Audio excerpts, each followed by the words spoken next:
ಕರ್ತನೆ ಹೇಳ್ತಾನೆ, ಯಪ್ಪ ನೀನು ಚೆನ್ನಾಗಿರ್ಬೇಕೆಂಬುದಾಗಿ ನಾನು ಬಯಸುತ್ತೇನೆ. ಮಗಳೇ, ನೀನು ಚೆನ್ನಾಗಿರ್ಬೇಕು, ನೀನು ಆಶೀರ್ವಾದವಾಗಿ ಇರಬೇಕು ಎಂಬುದಾಗಿ ನಾನು ಬಯಸುವಂತ ಕಾರಣ ನಾನು ನಿಮ್ಮ ಕಲ್ಲಾದ ಹೃದಯಗಳನ್ನು ತೆಗೆದು ನಿಮಗೆ ಮೃದುವಾದ ಹೃದಯವನ್ನ ಕೊಡುತ್ತೇನೆ.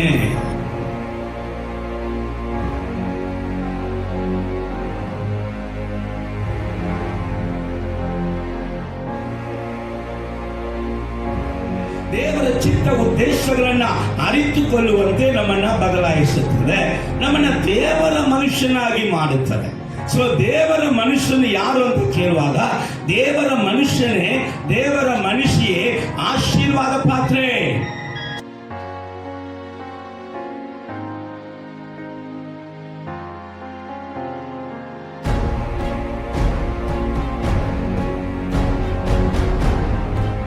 ಈ ಶರೀರಕ್ಕಾಗಿ ನಾನು ರಕ್ತವನ್ನ ಕ್ರಯವಾಗಿ ಕೊಟ್ಟಿದ್ದೇನೆ, ಈ ದೇಹಕ್ಕಾಗಿ ನನ್ನ ರಕ್ತವನ್ನೇ ಕ್ರಯವಾಗಿ ಕೊಟ್ಟಿದ್ದೇನೆ, ಇದನ್ನು ನಾನು ಹೇಗೆ ಬಿಟ್ಟುಕೊಡಲಿ, ಹೇಗೆ ಬಿಟ್ಟುಕೊಡಲಿ ಎಂಬುದಾಗಿ ದೇವರು ನಿನಗಾಗಿ ನನಗಾಗಿ ಮಧ್ಯಸ್ಥಿಗೆ ವಹಿಸುವವರಾಗಿದ್ದಾರೆ.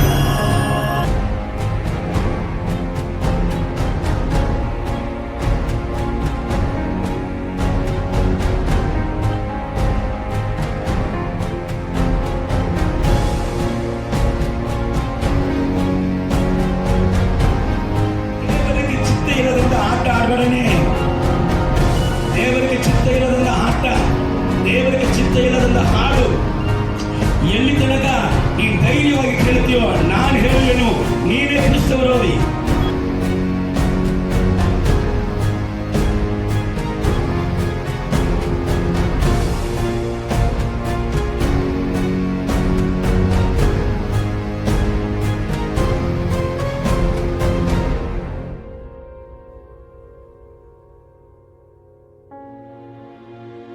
ಹೋದ ವಾರದಲ್ಲಿ ನಾವು ನೋಡಿದಂಥ ಅದೇ ಸಂದೇಶವನ್ನೇ ನಾವು ಕಂಟಿನ್ಯೂ ಮಾಡಲಿಕ್ಕಿದ್ದೇವೆ. ಹಲ್ಲೆಲೂಯ.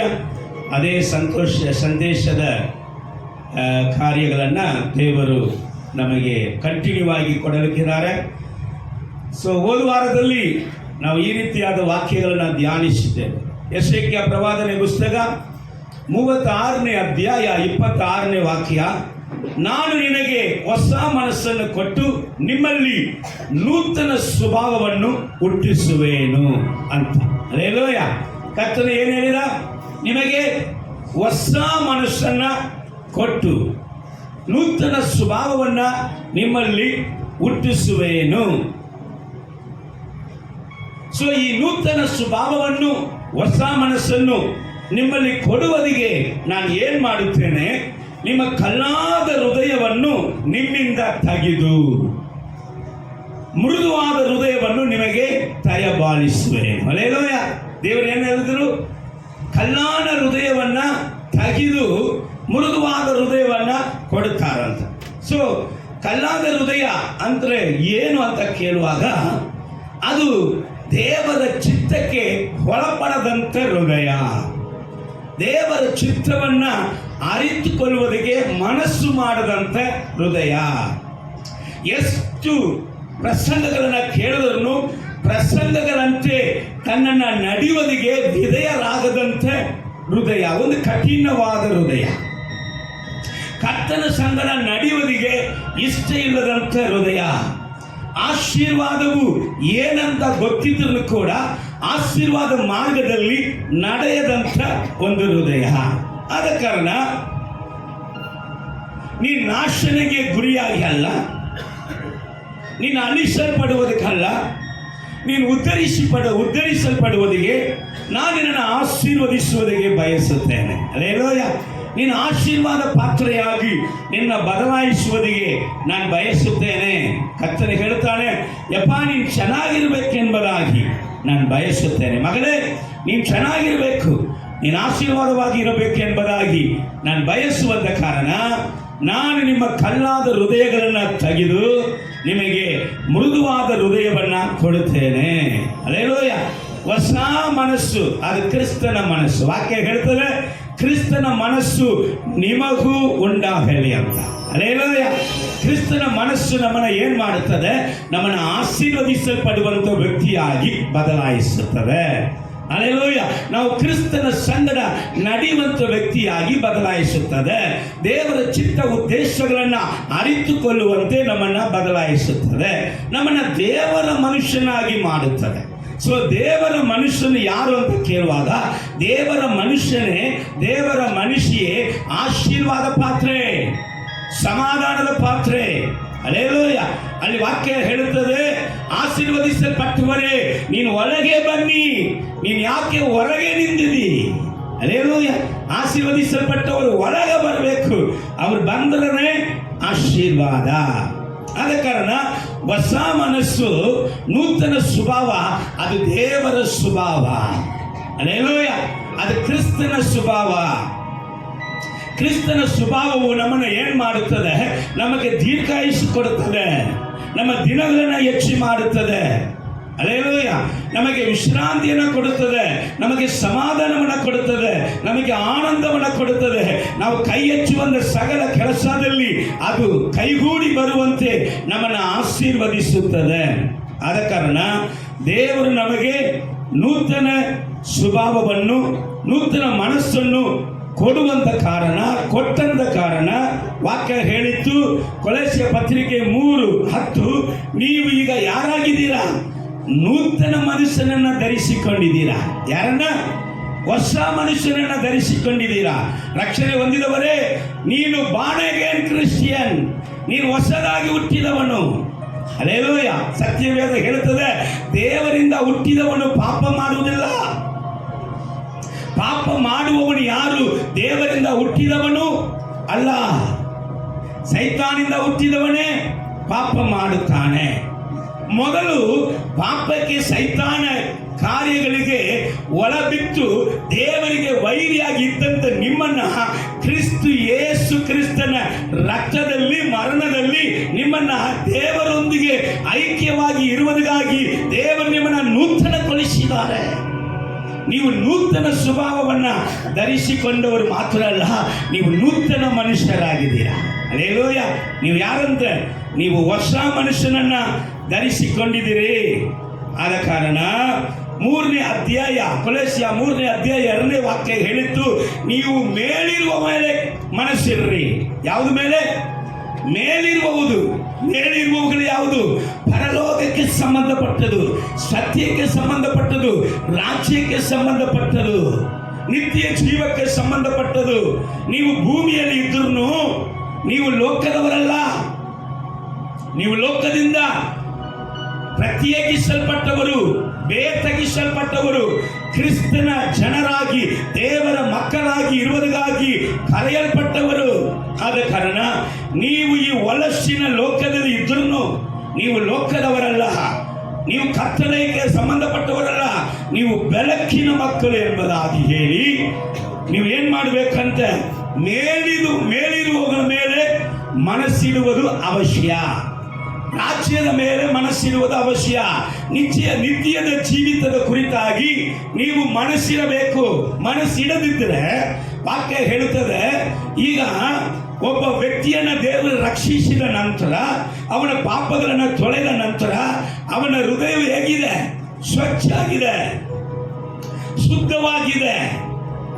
ಅದರಿಂದ ಹೊಂಟೋಗಿದಂತ ಅಶುದ್ಧ ಆತ್ಮಗಳು ತಿರುಗಾ ಬಂದು ವಿಸಿಟ್ ಮಾಡಕ್ಕೆ ಬರ್ತದೆ. ಈ ಹೃದಯ ಮೇಲಿರುವವುಗಳ ಮೇಲೆ ಮನಸ್ಸಿಡ್ತಾ ಇದೆಯಾ? ಇಲ್ಲಿ ಪ್ರಾರ್ಥನೆ ಇದೆಯಾ? ಇಲ್ಲಿ ವಾಕ್ಯ ಇದೆಯಾ? ಇಲ್ಲಿ ದೇವರನ್ನ ಅನುಸರಿಸಿ ನಡೆಯುವಂತ ಕಾರ್ಯಗಳಿದೆಯಾ ಎಂಬುದಾಗಿ ಬಿಟ್ಟು ಹೋಗಿದಂತ ದೆವ್ವ ಎಲ್ಲೆಲ್ಲೋ ತಿರುಗಾಡಿ ಬಂದು ನೋಡುತ್ತದಂತೆ. ಆ ನೋಡುವಾಗ ಅದು ಸ್ವಚ್ಛ ಆಗಿದೆ, ಆದ್ರೆ ಅದರಲ್ಲಿ ಏನಿಲ್ಲ? ದೇವರ ರಾಜ್ಯದ ಕುರಿತಾಗಿ, ನೀತಿಯದ ಕುರಿತಾಗಿ ಪ್ರಾರ್ಥನೆಯೋ ವಾಕ್ಯದ ಉಪದೇಶವೋ ದೇವರ ಧ್ಯಾನವೋ ಇಲ್ಲದಂತ ಕಾರಣ ಅದು ಏನ್ ಮಾಡ್ತದೆ ಅಂದ್ರೆ, ಯಪ್ಪ ಸ್ವಚ್ಛ ಆಗಿದೆ, ನನಗಿಂತ ಇನ್ನೂ ಮೋಸವಾದ 7ರಷ್ಟು ಮೋಸವಾದ ದೆವ್ವಗಳನ್ನ ಕರೆದುಕೊಂಡು ಅದರ ಒಳಗಡೆ ಬಂದ್ಬಿಡ್ತದಂತೆ. ಹೊಸ ಮನಸ್ಸು ಹೊಂದಿದ ಕರೆ, ಬಾಂಡಗಿನಾಗಿ ಆಗಿದ ಕರೆ, ದೀಕ್ಷೆ ಸ್ಥಾನ ಹೊಂದಿದ ಕರೆ, ಅಭಿಷೇಕ ಹೊಂದಿದ ಕರೆ, ಅಭಿಷೇಕ ಹೊಂದಿದಂತ ವ್ಯಕ್ತಿ, ಹೊಸ ಸ್ವಭಾವ ಹೊಂದಿದಂತ ವ್ಯಕ್ತಿ, ನೂತನ ಮನಸ್ಸನ್ನ ಹೊಂದಿದಂತ ವ್ಯಕ್ತಿ ದೇವರ ರಾಜ್ಯವನ್ನು, ನೀತಿಯನ್ನು ಹುಡುಕುವಂಥದ್ದು ಅವಶ್ಯವೇ. ಹಲ್ಲೆಲೂಯ. ಆದ ಕಾರಣ ಯಾವ ಕಾರ್ಯಗಳಿಗೆ ನೀವು ಎಚ್ಚರವಾಗಿರಬೇಕು ಎಂಬುದಾಗಿ ವಾಕ್ಯ ಹೇಳುವುದನ್ನು ನಾವು ಈ ದಿನದಲ್ಲಿ ಕರ್ತನು ನಮಗೆ ಮಾತನಾಡಲಿಕ್ಕೆ ಬಯಸುತ್ತಾನೆ. ಕೊಲೊಸ್ಸೆ ಪತ್ರಿಕೆ 3:5 ಅದಕ್ಕೆ ಆಧಾರವಾಗಿದೆ. ಓದ್ರಿ. ಆದದರಿಂದ ನಿಮ್ಮಲ್ಲಿರುವ ಭೂ ಸಂಬಂಧವಾದ ಭಾವಗಳನ್ನು ಸಾಯಿಸಿರಿ. ಏನು ಸಾಯಿಸ್ಬೇಕಂದ್ರೆ ಈ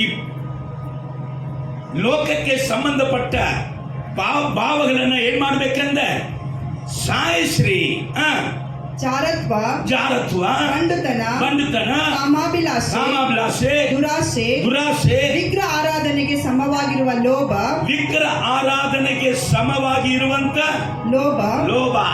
ಲೋಭ ಅಂದ್ರೆ ಹಣದಾಸೆ.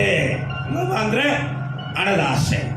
ಇವತ್ತು 2 ವಿಷಯಗಳನ್ನ ಕುರಿತಾಗಿ ಕರ್ತನು ಮಾತಾಡ್ತಾನೆ. ಯಾರಿಗೆ?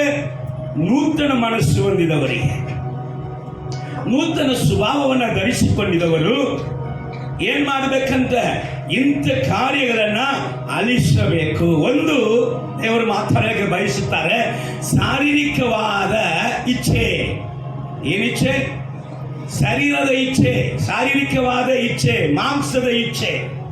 ಈ ಮಾಂಸದ ಇಚ್ಛೆಗೆ ನೀವು ಏನ್ ಮಾಡಬೇಕು? ಅದನ್ನು ಅಲಿಸಬೇಕು, ಅದಕ್ಕೆ ದೂರವಾಗಬೇಕು. 2ನೇದಾಗಿ ಈ ಹಣದ ಆಸೆ, ಲೋಕದ ಆಸೆ, ಬದುಕು ಬಾಳಿನ ಡಂಬ, ಇದನ್ನ ನೀವು ಅಲಿಸಬೇಕು. Hallelujah, praise the lord. 1 ಪೇತ್ರ 2ನೇ ಅಧ್ಯಾಯ 11ನೇ ವಾಕ್ಯವನ್ನು ನೀವು ಗಮನಿಸಿದ್ರೆ, ನಿಮ್ಮ ಆತ್ಮದ ಮೇಲೆ ಯುದ್ಧ ಮಾಡುವ ಶಾರೀರಿಕ ಅಭಿಲಾಷೆಗೆ ದೂರವಾಗಿರಬೇಕು ಎಂಬುದಾಗಿ ನಿಮ್ಮನ್ನು ಎಚ್ಚರಿಸುತ್ತೇನೆ. ಎದಕ್ಕೆ ದೂರವಾಗಿರಬೇಕು? ನಿಮ್ಮ ಆತ್ಮಕ್ಕೆ ವಿರುದ್ಧವಾಗಿ ಶರೀರವು ಯುದ್ಧ ಮಾಡುತ್ತದೆ. ವಾಕ್ಯ ಹೇಳುತ್ತದೆ, ಶರೀರಕ್ಕೆ ವಿರೋಧವಾಗಿ ಆತ್ಮ, ಆತ್ಮಕ್ಕೆ ವಿರೋಧವಾಗಿ ಶರೀರ ಯುದ್ಧ ಮಾಡುತ್ತದೆ. ಶರೀರ ಏನು ಯುದ್ಧ ಮಾಡುತ್ತದೆ?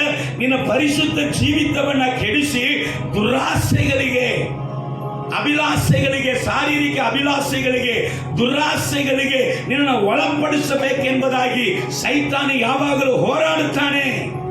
ಗಲಾತ್ಯ ಪತ್ರಿಕೆ 5:24 ಹೇಳ್ತದೆ, ಕ್ರಿಸ್ತನವರು ತಮ್ಮ ಶರೀರವನ್ನು ಅದರ ಇಚ್ಛೆ, ದುರಾಸೆ ಸಹಿತವಾಗಿ ಶಿಲುಬೆಗೆ ಹಾಕಿದ್ದಾರೆ.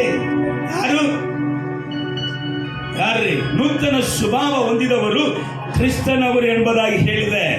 ಈ ಕ್ರಿಸ್ತನವರು ಏನ್ ಮಾಡ್ಬೇಕಂದ ತಮ್ಮ ಶರೀರವನ್ನು ಅದರ ಇಚ್ಛೆ, ದುರಾಸೆ ಸಹಿತವಾದ ಕಾರ್ಯಗಳನ್ನ ಶಿಲುಬೆಗೆ ಕೊಂದು ಹಾಕಿದ್ದಾರೆ, ಶಿಲುಬೆಯಲ್ಲಿ ಹಾಕಿಸಿ ಬಿಟ್ಟಿದ್ದಾರೆ. 1 ಥೆಸಲೋನಿಕ ಪತ್ರಿಕೆ 4:4 ನೀವು ಗಮನಿಸುವರಾದ್ರೆ, ದೇವರನ್ನು ಅರಿಯದ ಅನ್ಯ ಜನಗಳಂತೆ ಕಾಮ ವಿಲಾಸಕ್ಕೆ ಒಳಪಡಬೇಡ್ರಿ. ಯಾರು ಕಾಮ ವಿಲಾಸೆಯಲ್ಲಿ ನಡೀತಾರೆ? ದೇವರನ್ನು ಅರಿಯದಂತ ಅನ್ಯ ಜನರು ಅವರು ಕಾಮ ವಿಲಾಸೆಯಲ್ಲಿ ನಡೆಯುತ್ತಾರೆ. ಅವರಂತೆ ನೀವು ಕೂಡ ಕಾಮ ವಿಲಾಸಕ್ಕೆ ಒಳಪಡಬೇಡ್ರಿ ಅಂತ ವಾಕ್ಯ ಹೇಳುತ್ತದೆ.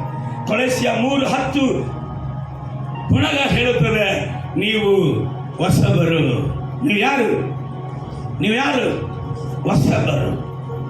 ನೀವು ಹಳೆಯಬರಲ್ಲ, ಹಳೆಯ ಮನುಷ್ಯನಲ್ಲ, ಕ್ರಿಸ್ತನಿಗೆ ದೂರವಾದ ವ್ಯಕ್ತಿಗಳಲ್ಲ, ಕ್ರಿಸ್ತನಿಗೆ ಸಂಬಂಧ ಇಲ್ಲದ ವ್ಯಕ್ತಿಗಳಲ್ಲ.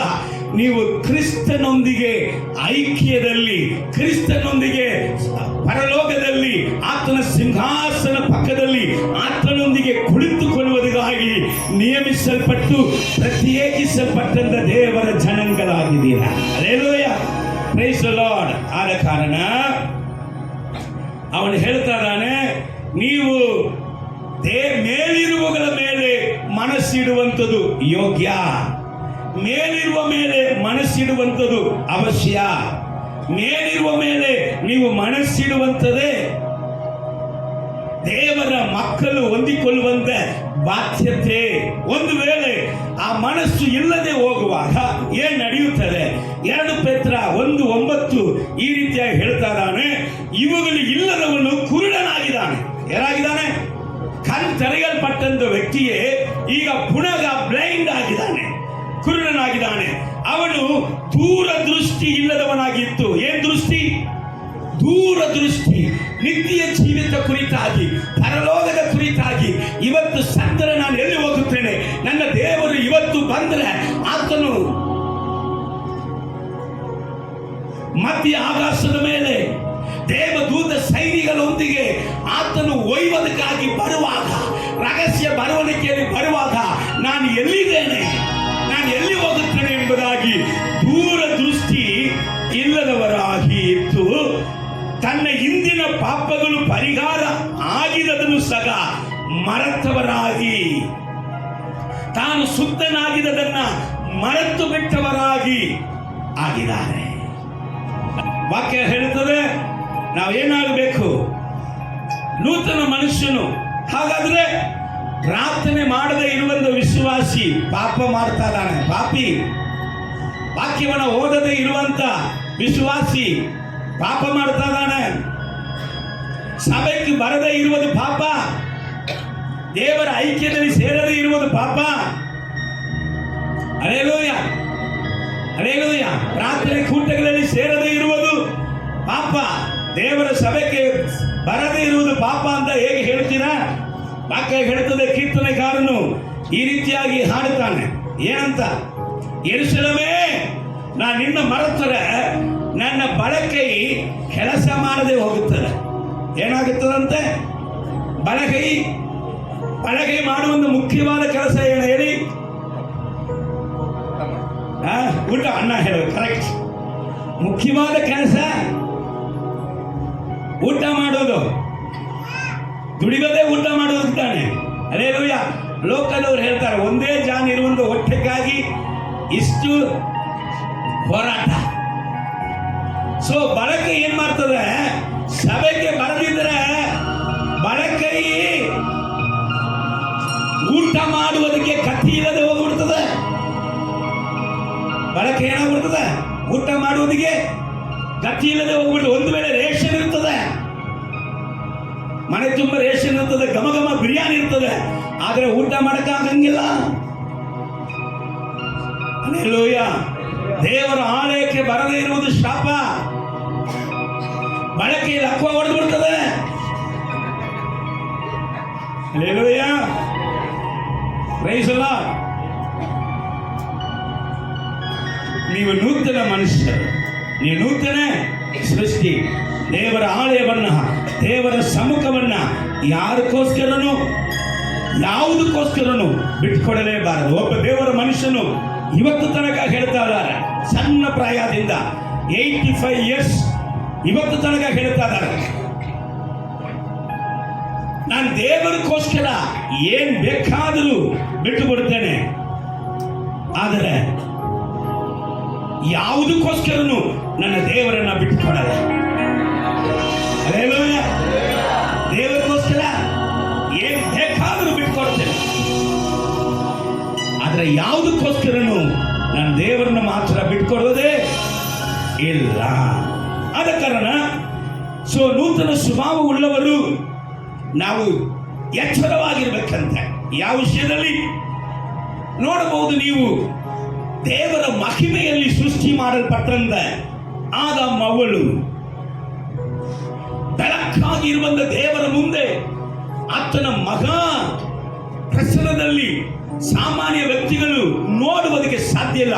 ಆದರೆ ದೇವರಂತೆಯೇ ಬೆಳಕಿನ ವಸ್ತ್ರವನ್ನ ದೇವರು ಕೊಡಿಸಿ ಅದನ್ನ ಹೊಂದಿಕೊಂಡಿದಂತ ಆದಾಮ ಅವ್ವಳು ದೇವರ ಅವರ ಸಂಗಡ ಸಂಜೆ ಸಮಯದಲ್ಲಿ ದಿನಾಳು ಬಂದು ಸಂಚರಿಸುತ್ತಾ ಇದ್ದರು. ಆದರೆ ಇವರನ್ನ ಸೈತಾನ ಹೇಗೆ ಬಿಡಿಸಿದ? ಇಚ್ಛೆಯಿಂದ. ಹೇಗೆ ಬಿಡಿಸಿದ? ಇಚ್ಛೆಯಿಂದ ಸೈತಾನ ಅವರನ್ನ ಬಿಡಿಸಿದನು. ಆದ ಕಾರಣ ಇವತ್ತು ರಕ್ಷಣೆ ಹೊಂದಿದ್ರು ಕೂಡ, ಅಭಿಷೇಕ ಹೊಂದಿದ್ರು ಕೂಡ ಸೈತಾನ ಯುದ್ಧ ಹೇಗಿರ್ತಾರೆ? ಇವರನ್ನ ಹೇಗೆ ಬಿಡಿಸೋಣ, ಹೇಗೆ ಬಿಡಿಸೋಣ, ಯಾವಾಗ ಬಿಡಿಸೋಣ, ಇದರ ವಿಷಯದಲ್ಲಿ ಬಿಡಿಸೋಣ, ಅದರ ವಿಷಯದಲ್ಲಿ ಬಿಡಿಸೋಣ ಎಂಬುದಾಗಿ ಅವನ ಇಚ್ಛೆ ಎಂಬುದಾದ ಬಾಣವನ್ನ ಬಿಡುತ್ತಾ ಇರ್ತಾನೆ.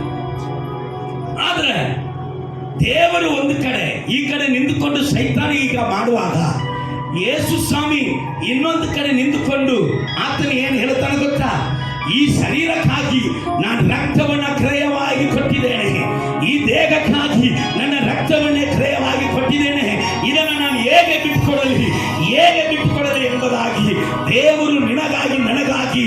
ಮಧ್ಯಸ್ಥಿಗೆ ವಹಿಸುವವನಾಗಿದ್ದಾನೆ. ಹಲ್ಲೆಲೂಯಾ.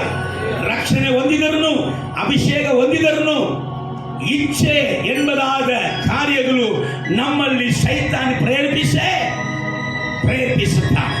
ಆದರೂ ಕೂಡ ಇವತ್ತು ತನಕ ನಾವು ದೇವರ ಜನಾಂಗಗಳಾಗಿ ಉಳಿದಿರುವುದಕ್ಕೆ ಕಾರಣ ಏನೆಂಬುದಾಗಿ ನೋಡುವಾಗ ದೇವರ ಪ್ರೀತಿ, ಯೇಸು ಕ್ರಿಸ್ತನ ಪ್ರೀತಿ, ಅದು ಮಾತ್ರ ಅಲ್ಲ, ನಿಮ್ಮ ಪ್ರೀತಿ ಕೂಡ.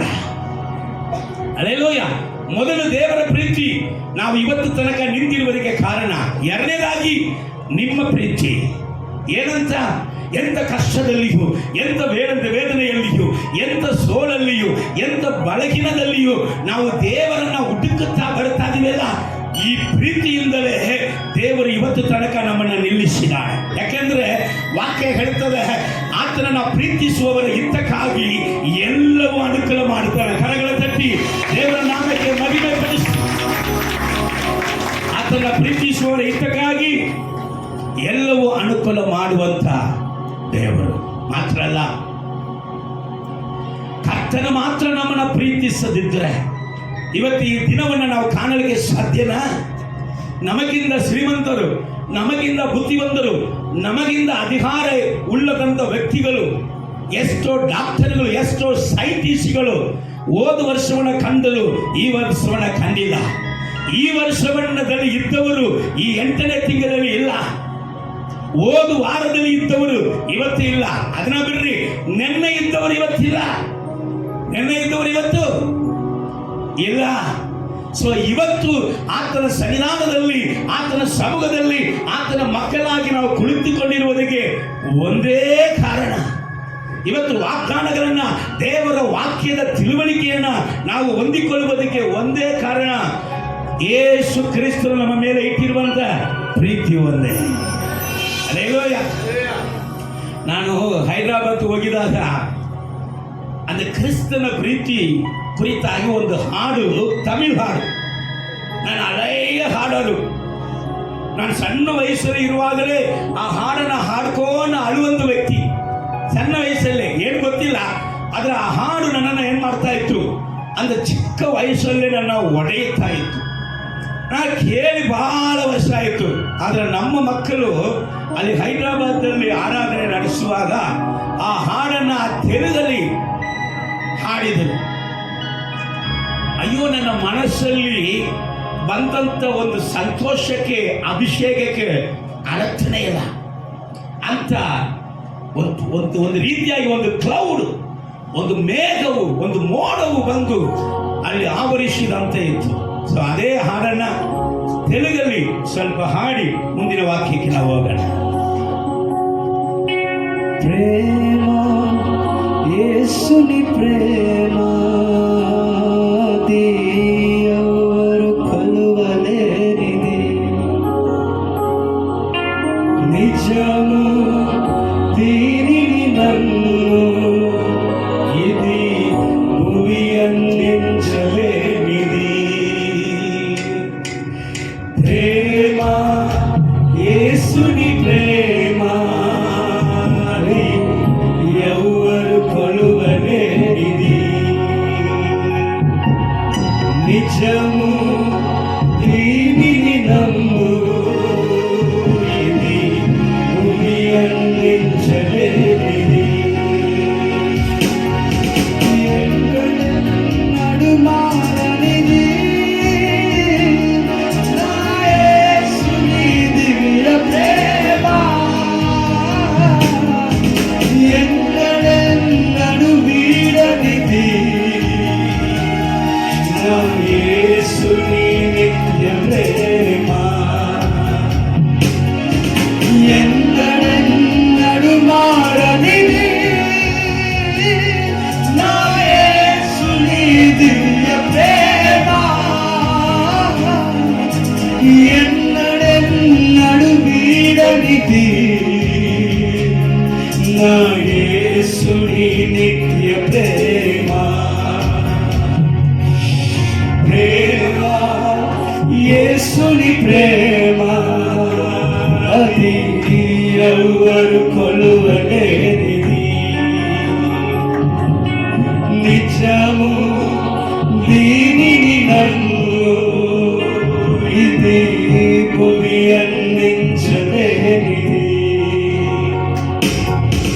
ತರಲಿನೋಣ ಪ್ರೇಮದಲ್ಲಿಯೂ ಸ್ಥಿರವು ಕಾದು ಕರಗಿಪೋಗುನು ಕ್ರಿಸ್ತು ಯೇಸು ಕಲ್ವರಿ ಪ್ರೇಮ ಕಡವರಲು ಆದರಿಂಚುನು ತರಲಿನೋಣ ಪ್ರೇಮದಲ್ಲಿಯೂ ಸ್ಥಿರವು ಕಾದು ಕರಗಿಪೋಗುನು ಕ್ರಿಸ್ತು ಯೇಸು ಕಲ್ವರಿ ಪ್ರೇಮ ಕಡವರಲು ಆದರಿಂಚುನು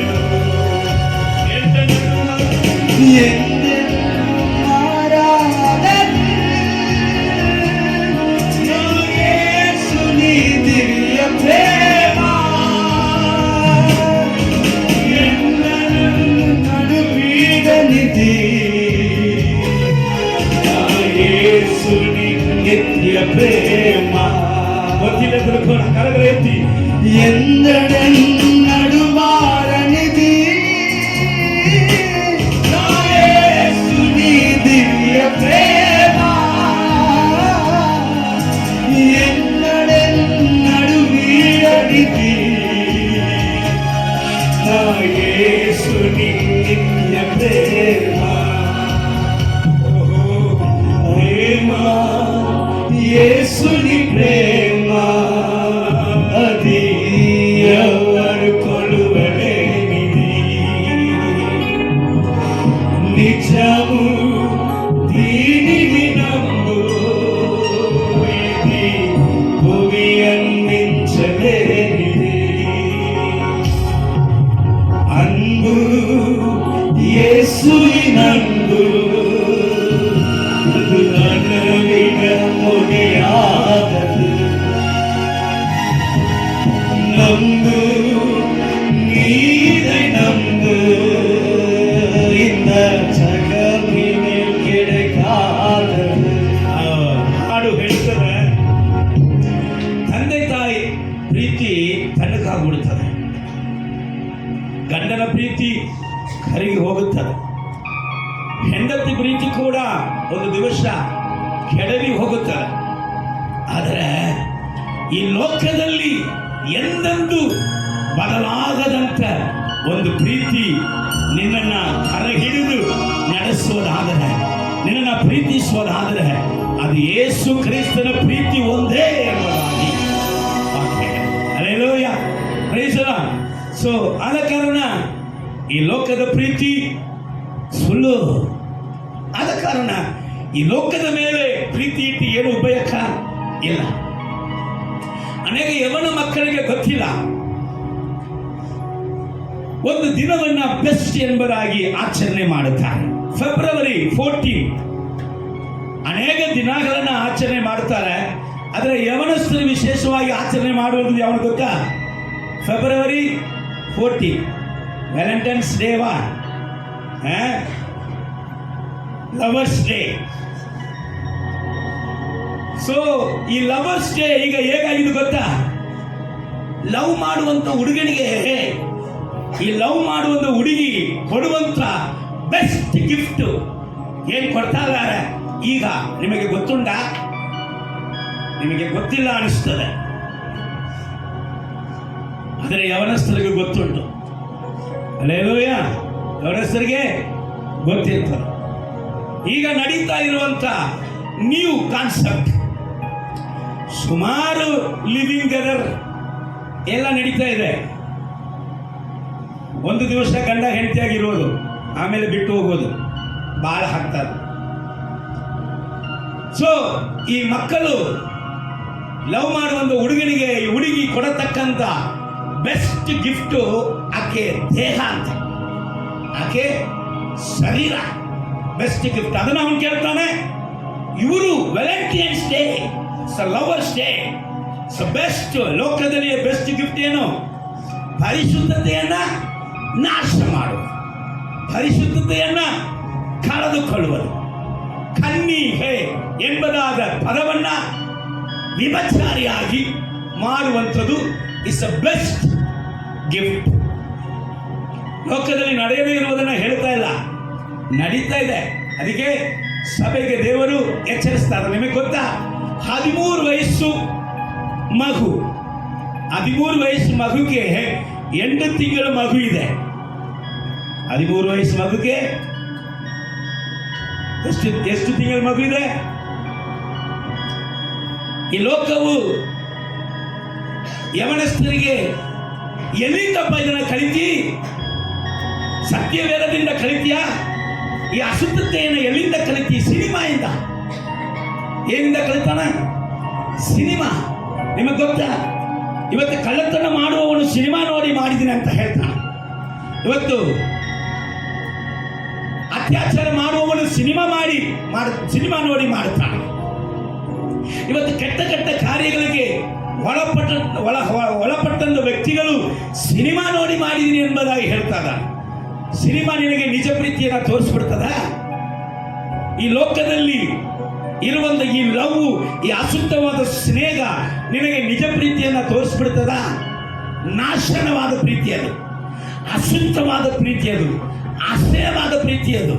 ನಿನ್ನನ್ನು ಕೆಡಿಸಿ ತಿಪ್ಪಕ್ಕೆ ಹಾಕುವಂತ ಪ್ರೀತಿ, ನಿನ್ನ ಪರಿಶುದ್ಧತೆಯನ್ನ, ನಿನ್ನ ನಿತ್ಯ ಜೀವದ ಓಟವನ್ನ, ನಿನ್ನ ರಕ್ಷಣೆಯನ್ನ ಹಾಳು ಮಾಡಿ ತಿಪ್ಪಕ್ಕೆ ಹಾಕುವಂತ ಪ್ರೀತಿ ಈ ಲೋಕದ ಪ್ರೀತಿ. ಇಲ್ಲಿ ಲವರ್ ನಿನ್ನ ಪ್ರೀತಿಸಿದ ಅಂತ ದೇಹವನ್ನ ಕೇಳ್ತಾನೆ. ಆದರೆ ಯೇಸು ಎಂಬುದಾದ ನಿಜ ಲವರ್. ಯೇಸು ಯಾರು? ನಿಜವಾದ ಲವರ್. ಆ ನಿಜ ಲವರ್ ಏನು ಹೇಳ್ತಾನೆ ಗೊತ್ತಾ? ನಿನ್ನ ಪಾಪದಿಂದ ನಿನ್ನನ್ನು ಶುದ್ಧೀಕರಿಸಿ, ನಿನ್ನ ಪಾಪಕ್ಕೆ ತಕ್ಕಂತ ದಂಡನೆ ನಿನಗೆ ಸಿಕ್ಕಬಾರದಂತ ನನ್ನ ದೇಹವನ್ನು ಅಳಿಸುವುದಿಗೆ, ಹರಿಯುವುದಿಗೆ, ನನ್ನ ದೇವನನ್ನ ನಿನಗಾಗಿ ಉಯಿದು ಬಿಡುವುದಿಗೆ ನಾನು ಒಪ್ಪಿಸಿಕೊಟ್ಟೇನೆ. ಹೇಳೇ ಅಯ್ಯ, ನೀನು ಆಶೀರ್ವಾದವಾಗಿರುವುದಕ್ಕಾಗಿ ದೇಹವನ್ನ ಬಲಿಯಾಗಿ ಕೊಟ್ಟಂತ ಪ್ರೀತಿ. ಯಮ್ಮ, ನೀನು ಆಶೀರ್ವಾದವಾಗಿರುವುದಕ್ಕಾಗಿ ನಿನ್ನನ್ನು ಪ್ರೀತಿಸುವಂತ ನಿಜ ಪ್ರೀತಿ, ನಿನಗಾಗಿ ಗಾಯಗೊಂಡಂತ ಪ್ರೀತಿ, ನಿನಗಾಗಿ ಕೊಲೆ ಮಾಡಲ್ಪಟ್ಟಂತ ಪ್ರೀತಿ, ನಿನಗಾಗಿ ಉಳಿದಂತ ನೆಲವಾಗಿ ಆಗಿದಂತ ಪ್ರೀತಿ ಕ್ರಿಸ್ತನ ಪ್ರೀತಿ. ಹಾಡಾಡ್ತಾರೆ ಬಹಳ ಸುಂದರವಾಗಿ. ಉಸಿರಿರುವ ದಿನವೆಲ್ಲ ನಿನ್ನ ಆರಾಧನೆ ಮಾಡುವೆ, ನಾ ಬದುಕಿರುವ ಕ್ಷಣವೆಲ್ಲ ನಿನ್ನ ಎಂದೆಂದು ದಾಡುವೆ. ಹೌದಾ? ಹೌದಾ? ಮಾಡ್ತಾ ಇದ್ದೀರಾ? ಹಾಡಿಗೆ ತಕ್ಕಂತೆ ಮಾಡ್ತಾ ಇದ್ದೀರಾ? ಉಸಿರಿರುವಂತ ದಿನವೆಲ್ಲ ನಿನ್ನ ನಡೆ, ನುಡಿ, ಭಾವನೆ, ನಿನ್ನ ಮಾತು, ನಿನ್ನ ದೃಷ್ಟಿ ದೇವರನ್ನ ಆರಾಧಿಸುವಂತೆ ಮಾಡ್ತಾ ಇದೀಯಾ? ಅಥವಾ ಸೈತಾನ ಮುಂದೆ ದೇವರನ್ನ ತಲೆ ಬಕ್ಕುವಂತೆ ಮಾಡುತ್ತಾ ಇದೀಯಾ? ಹಲ್ಲೆಲೂಯ. ನಡೆ, ನುಡಿ, ಭಾವನೆ ಏನ್ ಮಾಡುತ್ತಾ ಇದೆ? ಈಗಿರುವಂತ ಟ್ರೆಂಡ್ ವ್ಯತ್ಯಾಸ. ಇವರಿಗೆ ಚಲೋ ಹಾಡಾಡಕ್ಕೆ ಬರ್ತದೆ, ಇವರಿಗೆ ಅಭಿಷೇಕದಲ್ಲಿ ತುಂಬಿ ಆರಾಧನೆ ಮಾಡಕ್ಕೂ ಬರ್ತದೆ, ಇವರಿಗೆ ಪ್ರಸಂಗ ಮಾಡಕ್ಕೂ ಬರ್ತದೆ. ಆದರೆ ಇವರು ಪ್ರೀತಿಸುವುದು, ಇವರು ಆರಾಧಿಸಿದಂತೆ ಯೇಸು ಕ್ರಿಸ್ತನಿಗಿಂತ ಇವರ ಕೈಯಲ್ಲಿ ಇರುವಂತ ಮೊಬೈಲನ್ನೇ ಜಾಸ್ತಿ ಪ್ರೀತಿಸ್ತಾರೆ. ಇದನ್ನ ಪ್ರೀತಿಸ್ತಾನೆ ಮೊಬೈಲ್. ಈ ಫಿಕ್ಸ್ ವ್ಯಾಧಿ ಬಂದವಂತರ ಯಾವಾಗ ಆರಾಧನೆ ಮುಗಿಯಲಿ, ಯಾವಾಗ ಪ್ರಸಂಗ ಮುಗಿಯಲಿ, ಯಾವಾಗ ಪ್ರೇಯರ್ ಮುಗಿಯಲಿ, ಅದನ್ನ ತೆಗೆದು ಏನ್ ಮಾಡ್ಬೇಕು? ಡಿಚಿ ಡಿಚಿ ಡಿಚಿ ಡಿಚಿ ಡಿಚಿ ಡಿಚಿ ಅಂತ ಕೈ ಕಾಲೆಲ್ಲ ಏನಾಗಬೇಕು? ಒದರ್ಬೇಕು. ಅದು ಇವನನ್ನ ಬಿಡ್ತಾ ಇಲ್ಲ. ಈ ಮೊಬೈಲ್ ಯಾವ್ದು ಗೊತ್ತಾ? ಇಲ್ಲಿದೆಯಾ ಬಿಡಿ. ಈ ಮೊಬೈಲ್ ಪೋತಿಬಾರ್ ಹೆಂಡತಿ, ಯಾರು ಹೆಂಡತಿ? ಪೋತಿಬಾರು. ಅದು ಕಣ್ಣ ಒಡೆದು ಒಡೆದು ಒಡೆದು ಬಾ ಬಾ, ನನ್ನ ಇಡೀ, ನನ್ನ ಹತ್ರ ಬಾ. ಮಲಗುವಾಗಲೂ ಬೆಡ್ಶೀಟ್ ಮುಚ್ಕೋ, ಆದ್ರೆ ನನ್ನ ಸಂಗಡ ಇರು. ಅಂತರಂಗದಲ್ಲಿ ಇರುವಂತ ನೀರು ಸಿಹಿಯಾಗಿದೆ. ನೀನು ನಾನು ಅಂತರಂಗವಾಗಿ. ಹಲ್ಲೆಲೂಯಾ. ಪೋತಿಫರ್ ಹೆಂಡತಿ ಏನೋ ಬಿಟ್ಟು ಯೋಸೇಫು ಓಡಿದ. ಈಗ ಎಷ್ಟು ಸೇವಕರು ಯವನಸ್ಥನ ಹೇಳ್ತಾ ಇದೀನಿ, ಪಾಪ ನಿಮ್ಮನ್ನ ಹೇಳಿಲ್ಲ. ಎಷ್ಟು ಸೇವಕಿಗಳು ಯವನಸ್ಥಿಯನ್ನ ಹೇಳ್ತಾ ಇದೀನಿ. ಈ ಪೋತಿಫರ್ ಹೆಂಡತಿ ಸಂಗಡ ಜೀವನ ಮಾಡ್ತಿರೋ ಗೊತ್ತಿಲ್ಲ. Thank you sir. ಹಲ್ಲೆಲೂಯಾ. ಇವನಿಗೆ ಹಾಡು ಬರ್ತದೆ, ಅಭಿಷೇಕ ಬರ್ತದೆ, ಅನ್ಯ ಭಾಷೆ ಬರ್ತದೆ. ಆದರೆ ಮುಗಿಸಿದ ಕೂಡಲೇ ಯಾರು ಬೇಕು ಇವನಿಗೆ? ಪೋತಿಫರ್ ಹೆಂಡತಿ ಬೇಕು. ಹಲ್ಲೆಲೂಯಾ. ನಿಮ್ಮನ್ನ ಹೇಳ್ತಾ ಇಲ್ಲ, ನೀವು ಒಳ್ಳೆಯವರು. ಅದೇ ಯಾರಿಗೂ ಹೇಳ್ತಾ ಇದ್ದೀನಿ ಬಿಡಿ. ಸೊ ನೀವು ಸತ್ಯವಾದವನ್ನ ಸ್ವಲ್ಪ ತೆಗೆದು ನೋಡಿದ್ರೆ ಈ ಮಕ್ಕಳು ಅನೇಕ ಸಭೆಗಳಲ್ಲಿ ಕೆಡುವುದಕ್ಕೆ ಕಾರಣ ಉಂಟು. ಹೆಂಗೆ ಗೊತ್ತಾ? ಅನೇಕ ಹಂದಿಗಳು ಇವತ್ತು ಭಾಷರಾಗಿದೆ. ಯಾರ ಭಾಷರಾಗಿದ್ದಾರೆ ಹೇಳಿದ್ರಲ್ಲ, ಯಾರು ಭಾಷರಾಗಿದ್ದಾರೆ? ಹಂದಿ. ಅನೇಕ ಹಂದಿಗಳು ಇವತ್ತು ಪಾಸ್ಟರ್ಗಳಾಗಿ ಆಗಿದೆ. ಇದೇನು ಹೇಳ್ತದೆ? ನಾನು ಲವ್ ಮಾಡಿ ಮದುವೆ ಮಾಡಿಕೊಂಡೆ, ನೀನು ಲವ್ ಮಾಡಿ ಮದುವೆ ಮಾಡಿಕೊಳ್ಳು. ಈ ಹಂದಿಯ ಉಪದೇಶದಿಂದ ನಿಮಗೆ ಏನಾದರೂ ಸಿಕ್ಕುತ್ತದೆ ಎಂಬುದಾಗಿ ನೀವು ನಂಬಿದ್ರೆ ನೀವು ಮೋಸ ಹೋಗುತ್ತೀರಾ. ಇನ್ನೊಂದು ಹೇಳುತ್ತೇನೆ, ಈ ಹಂದಿಗಳಿಂದ ದೇವರ ರಾಜ್ಯ ಕಟ್ಟಲ್ಪಡುವುದೇ ಇಲ್ಲ. ಯಾಕೆ ಅಂತ ಕೇಳುವುದಾದ್ರೆ, ಇವನು ಕ್ರಮ ಮೀರಿದವನು, ಈಕೆ ಕ್ರಮ ಮೀರಿದವಳು. ಇವರಿಂದ ಒಂದು ರಾಜ್ಯವನ್ನು ಕಟ್ಟುವುದಕ್ಕೆ ಸಾಧ್ಯನಾ? ಸತ್ಯ ರಾಜ್ಯವನ್ನ, ನೀತಿಯ ರಾಜ್ಯವನ್ನ ಅಶುದ್ಧತೆ ಇಂದ ಕಟ್ಟುವುದಕ್ಕೆ ಸಾಧ್ಯನಾ? ಸಾಧ್ಯ ಇಲ್ಲ. ಹಲ್ಲೆಲೂಯಾ. ನೋಡ್ರಿ, 1 ಕೊರಿಂಥ್ಯ 10ನೇ ಅಧ್ಯಾಯ 1-10 ವಾಕ್ಯಗಳನ್ನು ಮಾತ್ರ ನಾನು ತಂಗಿಗೆ ಓದಿಸಲಿಕ್ಕೆ ಹೇಳ್ತೀನಿ. ಇಲ್ಲಿ ತನಕ ನಾನು ವಾಕ್ಯಗಳನ್ನ ಜಾಸ್ತಿ ಓದದೇ ಇದ್ದದಕ್ಕೆ ಕಾರಣ ಈ ವಾಕ್ಯಗಳನ್ನ ನೀವು ಗಮನಿಸಬೇಕು ಎಂಬುದಕ್ಕಾಗಿ. ಸ್ವಲ್ಪ ಗಮನಿಸಿ, ಬೈಬಲ್ನ ತೆರೆದಿಟ್ಕೊಳ್ಳಿ. ಆ ಸಭೆಯಲ್ಲಿ ಏನೇನು ಇತ್ತು, ಆದರೂ ಅವರು ಅಳಿಸಲ್ಪಟ್ಟಿದ್ದಕ್ಕೆ ಏನ್ ಕಾರಣ ಎಂಬುದಾಗಿ ಗಮನಿಸಿ. ಸಹೋದರರೇ, ಮುಂದಿನ ಸಂಗತಿಯಲ್ಲಿ ನೀವು ಲಕ್ಷ್ಯವಿಡಬೇಕೆಂದು ನಾನು ಅಪೇಕ್ಷಿಸುತ್ತೇನೆ. ಅದೇನೆಂದರೆ, ನಮ್ಮ ಪಿತೃಗಳೆಲ್ಲರೂ ಮೇಘದ ನೆರಳಿನಲ್ಲಿದ್ದರು, ಅವರೆಲ್ಲರೂ ಸಮುದ್ರವನ್ನು ದಾಟಿ ಹೋದರು. ಅವರೆಲ್ಲರೂ ಮೋಶೆಯ ಶಿಷ್ಯರಾಗುವುದಕ್ಕಾಗಿ ಮೇಘದಲ್ಲಿಯೂ ಸಮುದ್ರದಲ್ಲಿಯೂ ದೀಕ್ಷಾ ಸ್ನಾನವನ್ನು ಹೊಂದಿದರು. ಅವರೆಲ್ಲರೂ ದೈವಿಕವಾದ ಒಂದೇ ಆಹಾರವನ್ನು ತಿಂದರು. ನೋಡಿ, ಅಲ್ಲಿ ಸಾಕ್ಷಿ ಇತ್ತು, ಇನ್ನೊಂದು ದೀಕ್ಷಾ ಸ್ನಾನ ಇತ್ತು, ಆಮೇಲೆ ಅಲ್ಲಿ ಕರ್ತನ ಭೋಜನ. ಅವರು ಒಂದೇ ಆಹಾರವನ್ನು ತಿಂದರು, ಕರ್ತನ ಭೋಜನ ಇತ್ತು.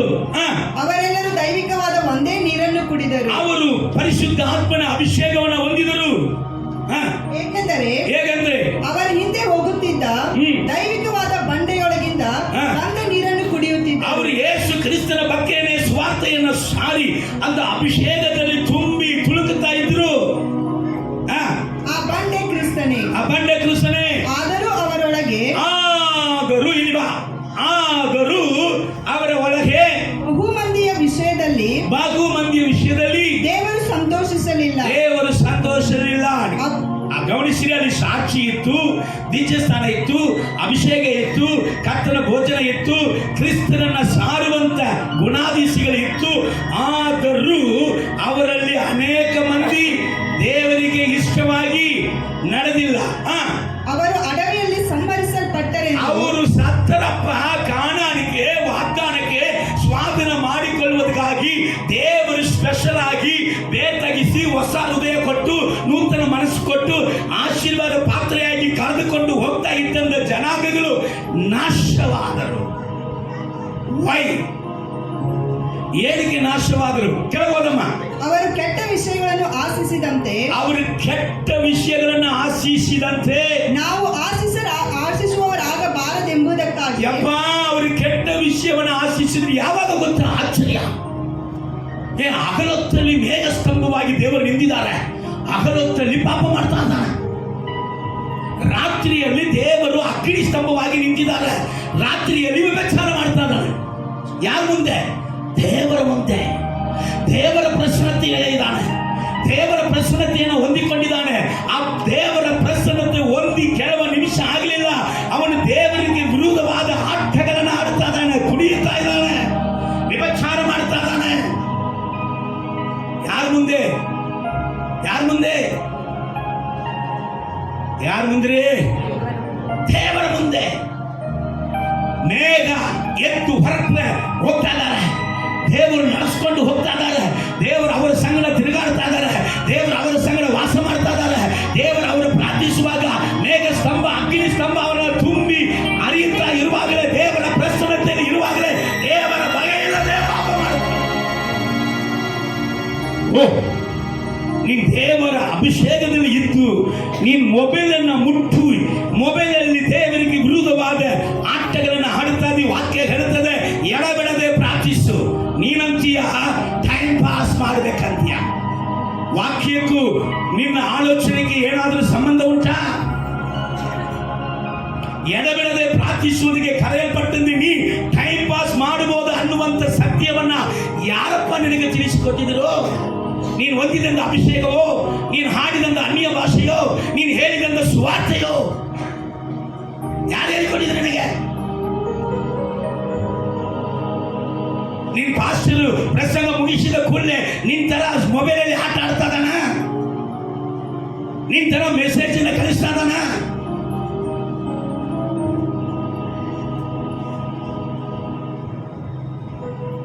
ಯೇಸು ಕ್ರಿಸ್ತನು ಯಾವತ್ತಾದ ಹಂಗೆ ಮಾಡಿದಾನ? ನೀನು ಯೇಸು ಕ್ರಿಸ್ತನ ಶರೀರವಲ್ಲವೇ? ನೀನು ಯೇಸು ಕ್ರಿಸ್ತನ ಆಲಯವಲ್ಲವೇ?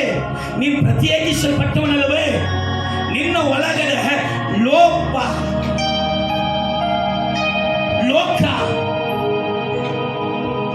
ಎಲ್ಲಿಂದ ಬಂತಪ್ಪ? ಹಂಗಂದ್ರೆ ಇವತ್ತು ಇದರ ಒಳಗಡೆ ಇರಬಹುದು.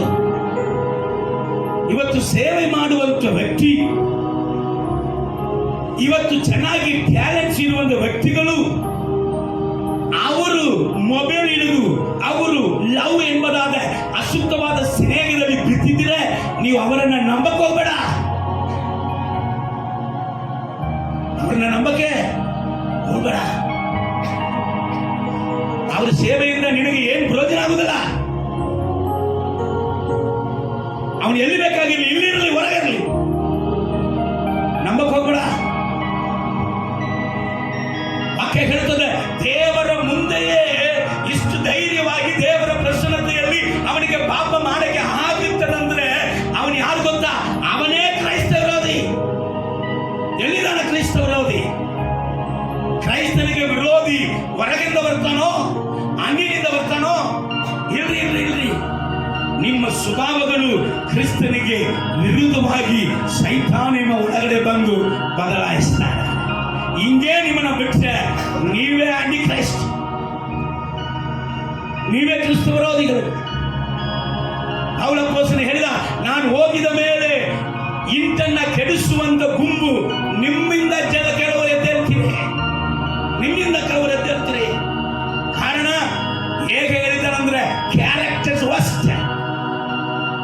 ಅನಾಯ್ಟಿಂಗ್ ಚೆನ್ನಾಗಿದೆ, ಅಭಿಷೇಕ ಚೆನ್ನಾಗಿದೆ, ವಾಕ್ಯ ಚೆನ್ನಾಗಿದೆ, ಕ್ಯಾರೆಕ್ಟರ್ ವರ್ಸ್ಟ್. ಕ್ಯಾರೆಕ್ಟರ್ ಅಲ್ಲಿ ಏನಿಲ್ಲ, ಗುಣಾಧೀಶಗಳಲ್ಲಿ ಏನಿಲ್ಲ, ಫಲ ಇಲ್ಲ. ಹಲ್ಲೆಲೂಯ. ವಾಕ್ಯ ಹೇಳುತ್ತದೆ, ದೇವರ ಮಗನೇ.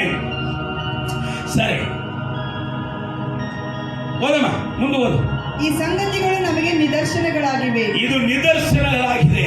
ಅವರಲ್ಲಿ ಕೆಲವರು ಹಾ. ವಿಗ್ರಹ ಆರಾಧಕರಾಗಿದ್ದರು. ಹಾ. ಜನರು ಉಣ್ಣುವುದಕ್ಕೂ ಕುಡಿಯುವುದಕ್ಕೂ ಕೂತುಕೊಂಡರು, ಹಾ. ಕುಣಿದಾಡುವುದಕ್ಕೆ ಎದ್ದರು ಎಂದು ಬರೆದದೆ. ಕುಣಿದಾಡುವುದಕ್ಕೆ ದೇವರಿಗೆ ಚಿತ್ತ ಇಲ್ಲದಂತ ಆಟ ಆಡಬೇಡನೆ. ದೇವರಿಗೆ ಚಿತ್ತ ಇಲ್ಲದಂತ ಆಟ, ದೇವರಿಗೆ ಚಿತ್ತ ಇಲ್ಲದಂತ ಹಾಡು. ಎಲ್ಲಿ ತನಕ ನೀನು ಧೈರ್ಯವಾಗಿ ಕೇಳ್ತೀಯೋ ನಾನು ಹೇಳುವೆನು, ನೀನೇ ಕ್ರಿಸ್ತ ವಿರೋಧಿ. ನಿನ್ನಿಂದ ಯಾರಿಗೂ ಬೇಕಾಗುವುದಿಲ್ಲ. ಹಲ್ಲೆಲೂಯ. ಆದ ಕಾರಣ ಒಬ್ಬ ವ್ಯಕ್ತಿ ಬಾಂಬೆದಿಂದ ಓಡಿ ಬಂದು BJS ನಗರ ಅಯ್ಯ ಹತ್ರ ಕಣ್ಣೀರು ಬಿಟ್ಟು ಅತ್ತ ಫ್ಲೈಟ್ನಲ್ಲಿ ಬಂದ. ಅವ್ರು ಏನಪ್ಪ ನಿನ್ನ ದುಃಖ ಏನು, ನಿನ್ನ ಸಂಗತಿ ಏನು, ಯಾಕೆ ಎಷ್ಟು ಅಳ್ತಾ ಇರಲಿ ಅಂತ ಕೇಳಿದಾಗ, ಅಯ್ಯ ನಾನು ರಕ್ಷಣೆ ಹೊಂದಿದವನು, ಅಭಿಷೇಕ ಹೊಂದಿದವನು, ದೇವರನ್ನು ಹಿಂಬಾಲಿಸಿದಂಥ ವ್ಯಕ್ತಿ. ಆದರೆ ಒಂದು ದಿನ ನನ್ನ ಸ್ನೇಹಿತರ ಸಂಗಡ ಸೇರಿ ತಪ್ಪು ಮಾಡಿಬಿಟ್ಟೆ. ನಾನು ಒಂದು ದಿನ ಮಾಡಿದಂಥ ತಪ್ಪು ನನ್ನ ಶರೀರದಲ್ಲಿ ಏಡ್ಸ್ ರೋಗ, HIV ರೋಗ ಬಂದುಬಿಟ್ಟಿದೆ ಅಯ್ಯ.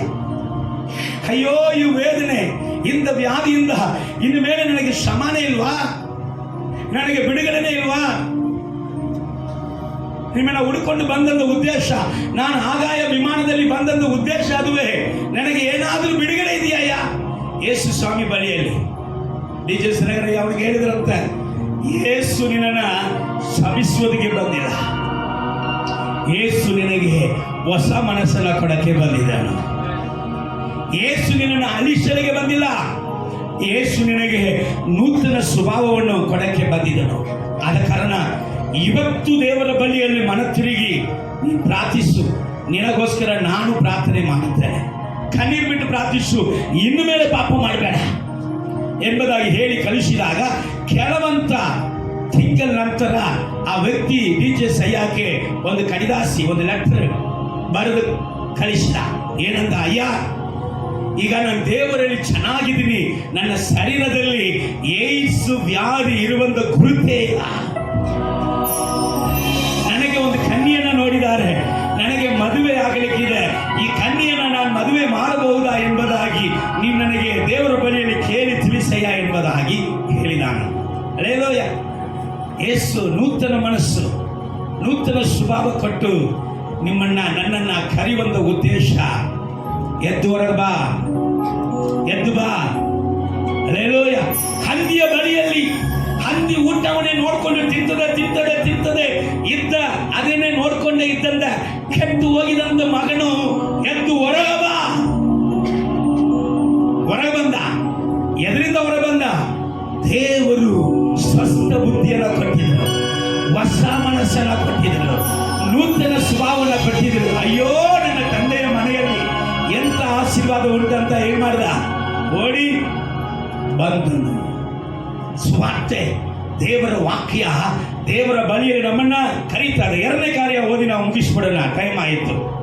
ಎರಡನೇದು ವಿಗ್ರಹ ಆರಾಧನೆಗೆ ಸಮವಾಗಿ ಇರುವಂತ ಲೋಪ ಅಂತ ನೋಡೋಣ. 3:5 ಓದಮ್ಮ. ಕೊಲಸ್ಯ 3:5. ಹಣದ ಆಸೆ. ಆದುದರಿಂದ ನಿಮ್ಮಲ್ಲಿರುವ ಭೂ ಸಂಬಂಧವಾದ ಭಾವಗಳನ್ನು ಸಾಯಿಸಿರಿ.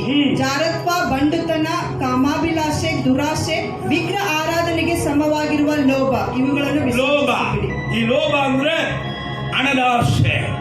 ಹಣದ ಆಸೆ ಪಾಪ ತುಂಬಾ ಕ್ರೂರವಾದರೆ ಪಾಪ ಒಬ್ಬ ಮನುಷ್ಯನನ್ನ ಹಿಂಬಾಲಿಸುತ್ತದೆ. ಪಾಪ ಕೊಡುವಂತ ಸಂಬಳ ಮರಣ. ಅದಕ್ಕೆ ಕರ್ತನು ಏನ್ ಮಾಡ್ತಾ ಇದ್ದಾನೆ?